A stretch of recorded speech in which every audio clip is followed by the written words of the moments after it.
Apocalipse 19, 20. Mas a besta foi aprisionada, e com ela o falso profeta, que com os sinais feitos diante dela seduziu aqueles que receberam a marca da besta e eram os adoradores da sua imagem.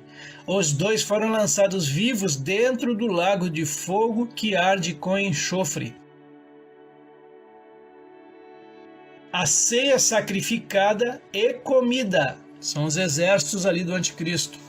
Comentário à nossa esquerda da tela. O julgamento em estudo nas letras não inclui os seguidores da besta e do falso profeta. Os aliados e seguidores serão abatidos pelo resplendor da vinda de Cristo e pelo sopro de sua boca, enquanto que os dois líderes serão presos e imediatamente lançados no lago de fogo. Alguns advogam que o julgamento diferenciado das duas bestas deve-se ao fato de que não serão seres humanos comuns, mas uma mescla da natureza humana com a natureza dos demônios, que são imortais. Nada podemos afirmar sobre isso, somente que os critérios de Deus são justos e justificáveis. À direita da nossa tela, mais um comentário.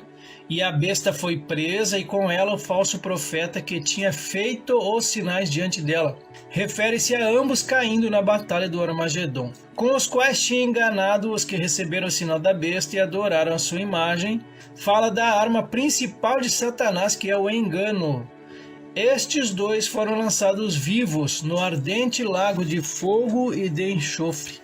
Esse é o destino do anticristo e do falso profeta e de todos os que o seguem.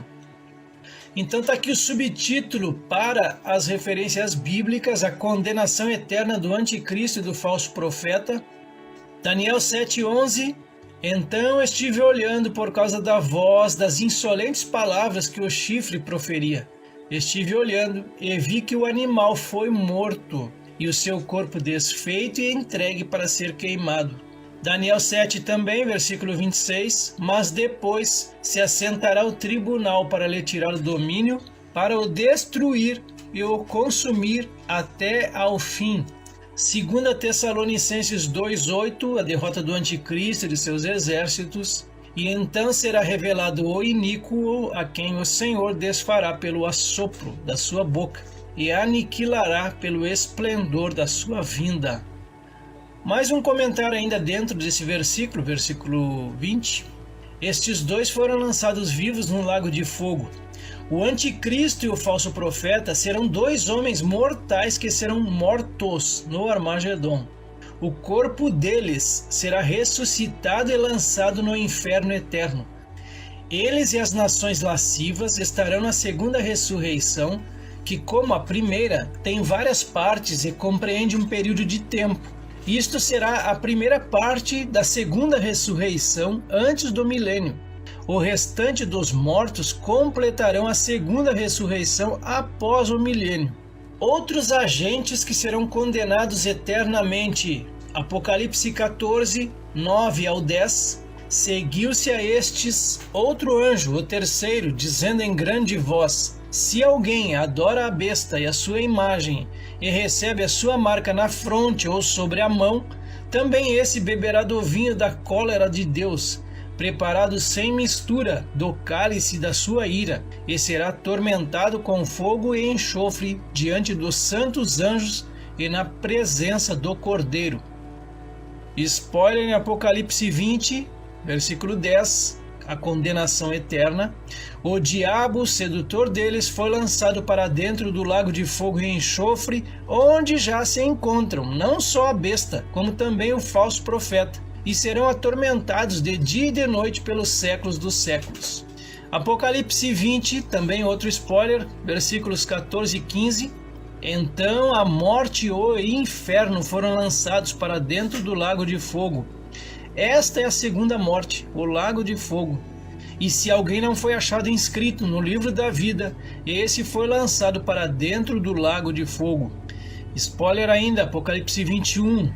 Quanto, porém, aos covardes, aos incrédulos, aos abomináveis, aos assassinos, aos impuros, aos feiticeiros, aos idólatras e a todos os mentirosos, a parte que lhes cabe será no lago que arde com fogo e enxofre, a saber, a segunda morte. Apocalipse 22:15, mais um spoiler. Fora ficam os cães, os falsos profetas, os feiticeiros, os impuros, os assassinos, os idólatras e todo aquele que ama e pratica mentira. Todos esses textos aqui, só lembrando que são outros agentes que serão condenados eternamente, além de Satanás, do anticristo, do falso profeta. Chegamos ao versículo 21.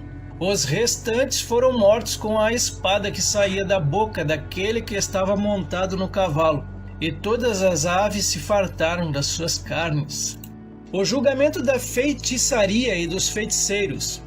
A presença do falso profeta entre os exércitos das nações indica que elas invocarão todos os poderes espirituais inimigos de Cristo e dos remidos, como fez Amaleque ao contratar Balaão para amaldiçoar Israel. Isso está lá em Números capítulo 22.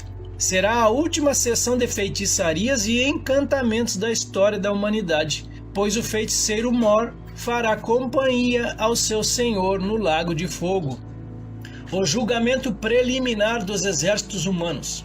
As duas bestas serão lançadas vivas no lago de fogo, mas os reis e exércitos das nações morrerão pela palavra poderosa de Cristo proferida contra eles. A morte deles é um julgamento preliminar. Depois do milênio, eles ressuscitarão para o juízo final e terão o mesmo destino de seus líderes político e espiritual, a saber, o lago de fogo e enxofre. À direita da tela, mais um comentário. Os demais foram mortos com a espada que saía da boca do que estava montado no cavalo. 10 formas pelas quais os exércitos do anticristo são destruídos: pelo esplendor da vinda de Cristo, pelos anjos, pelos santos, pela chuva pesada, por grandes pedras de saraiva, pelo fogo e enxofre, pela peste e sangue, pelo exército de judeus, pela autodestruição e pela espada de Cristo. Então os restantes foram mortos.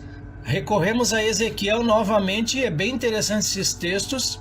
Ezequiel 39, versículos 9 e 10. Os habitantes da cidade de Israel sairão e queimarão de todos as armas, os escudos, os paveses, os arcos, as flechas, os bastões de mão e as lanças, todas as armas de guerra aqui. Farão fogo com tudo isto por 7 anos. Não trarão lenha do campo, nem a cortarão dos bosques, mas com as armas acenderão fogo. Saquearão aos que os saquearam e despojarão aos que os despojaram, diz o Senhor Deus. Ezequiel 39 ainda, versículos 11 ao 16, é a sequência desse texto. O sepultamento das hordas de Gog. Vejam esse texto aqui e visualizem o que vai acontecer nessa batalha. Naquele dia, darei ali a Gog um lugar de sepultura em Israel, o vale dos viajantes ao oriente do mar. Espantar-se-ão os que por ele passarem. Nele sepultarão a Gog e a todas as suas forças, e lhe chamarão o Vale das Forças de Gog. Durante 7 meses estará a casa de Israel a sepultá-los, para limpar a terra. Sim, todo o povo da terra o sepultará. Ser-lhe-ás memorável o dia em que eu for glorificado, diz o Senhor Deus. Serão separados homens que, sem cessar, percorrerão a terra para sepultar os que entre os transeuntes tenham ficado nela, para a limpar. Depois de 7 meses, iniciarão a busca. Ao percorrerem eles a terra, a qual atravessarão, em vendo algum deles o osso de algum homem, porá ao lado um sinal, até que os enterradores o sepultem no Vale das Forças de Gog. Também o nome da cidade será o das Forças. Assim limparão a terra. Mais um comentário. Os demais foram mortos com a espada que saía da boca do que estava sentado sobre o cavalo. O Senhor Jesus dará a palavra na batalha do Armagedon, e o que ele disser acontecerá. Todas as aves se fartaram das suas carnes. Isso revela o fim desse conflito. O anticristo e seus exércitos anunciarão ao mundo o que vão fazer quanto a Israel, mas o resultado final é que os abutres se fartarão de suas carnes. O lago de fogo é um lugar de eterno sofrimento. Para lá irão todos cujos nomes não constarem do livro da vida, por terem rejeitado a Cristo e sua eterna salvação. Portanto, mesmo com o risco de sermos ridicularizados, temos que mostrar aos incrédulos o terrível destino deles, caso persistam em sua rebeldia contra o Criador. Que nossa pregação seja enfática, vívida e dramática. Pode ser que, diante da visão de um lago de fogo que aguarda os que não se arrependerem, nossos ouvintes possam se salvar. Assim seja. Encerramos essa parte, a parte final de Apocalipse 19, que vai ali do versículo 19 até o 21.